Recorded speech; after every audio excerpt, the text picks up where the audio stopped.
السلام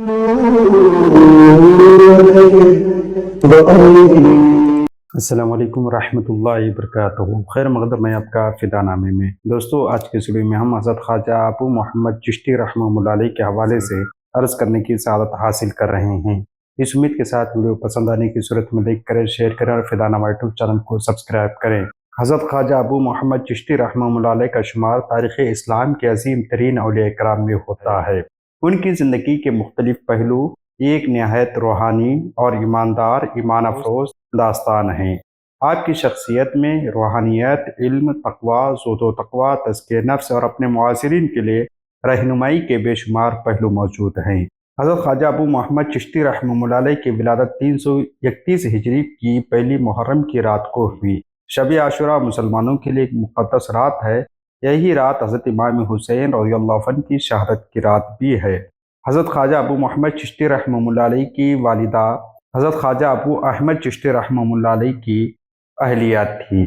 آپ کی پیدائش کے وقت ایک روحانی کیفیت تعریف ہوئی، جس میں آپ کے والد گرامی نے پیارے نبی صلی اللہ علیہ وآلہ وسلم کی خواب میں زیارت کی اور آپ کو خوشخبری دی گئی کہ تمہارے یہاں ایک ولی اللہ پیدا ہوگا۔ آپ کی والدہ نے اپنے حمل کے دوران کئی عجیب و غریب واقعات کو اور روحانی تجربات کو محسوس کیا۔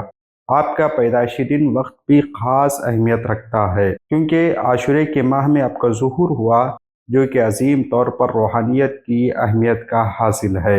حضرت خواجہ ابو محمد چشتی رحمہ اللہ علیہ کے بارے میں کہا جاتا ہے کہ آپ شروع ہی سے ایک بلند مرتبہ روحانی شخصیت کے حامل تھے۔ آپ کی والدہ فرماتی تھی کہ آپ بچپن ہی سے بہت زیادہ عبادت کرتے تھے اور آپ کا چہرہ ایسا روشن ہوتا تھا کہ گھر کی روشنی صرف آپ کی نورانی چمک سے ہوتی تھی۔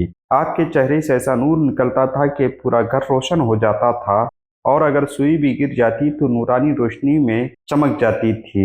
آپ کی والدہ نے یہ بھی بیان فرمایا کہ آپ کی روحانی شخصیت اس قدر مکمل تھی کہ آپ نے بچپن ہی سے دینی علم میں تیزی سے ترقی کی۔ آپ نے کم عمری میں قرآن مجید کی حفظ کیا، پھر اس کی تفسیر اور دیگر علوم دینیہ حاصل کیے۔ علوم متداولہ اور علوم منقولہ میں آپ نے مہارت تامہ حاصل کی۔ حضرت خواجہ ابو محمد چشتی رحمہ اللہ علیہ نے اپنی روحانی تربیت اپنے والد گرامی حضرت خواجہ ابو احمد چشتی رحمہ اللہ علیہ سے حاصل کی، اور آپ کی زندگی میں اپنے والد کے رہنمائی کے اثرات بہت زیادہ نمایاں تھے۔ حضرت خواجہ ابو محمد چشتی رحمہ اللہ علیہ کے والد حضرت خواجہ احمد چشتی رحمہ اللہ علیہ کی وفات کے بعد آپ نے ان کی مسند خلافت کو سنبھالا اور سجادہ نشین مقرر ہوئے۔ حضرت خواجہ ابو محمد چشتی رحمہ اللہ علیہ کے 3 اہم خلفاء کے نام مشہور ہیں۔ ایک حضرت ناصر الدین، دوسرا حضرت محمد کاکو، تیسرا حضرت استاد مردان تھے۔ ان خلفاء نے آپ کے تعلیمات کو پھیلایا اور آپ کی روحانی وراثت کو آئندہ نسلوں تک منتقل کیا۔ حضرت خواجہ ابو محمد چشتی رحمہ اللہ علیہ کی سب سے بڑی کرامت یہ تھی کہ آپ متبعین کو صرف آپ کی جسمانی موجودگی سے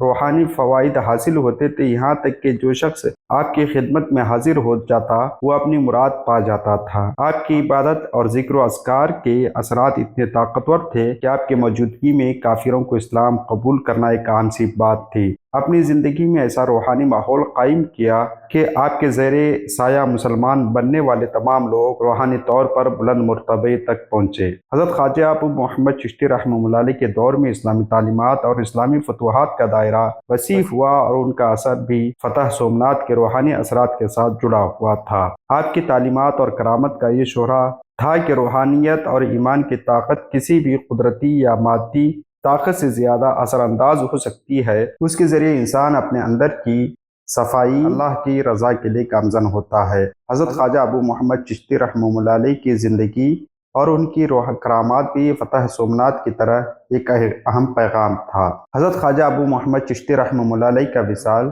4 ماہ ربیع الثانی 421 ہجری میں ہوا۔ اس وقت آپ کی عمر شریف 70 سال تھی۔ آپ کا وصال سلطان محمود بن سبکتگین کے عہد حکومت میں ہوا۔ آپ کی وفات کے وقت آپ کے خلفاء اور مریدین آپ کی گرد جمع تھے، اور آپ کی روحانیت کا اثر ان کے دلوں میں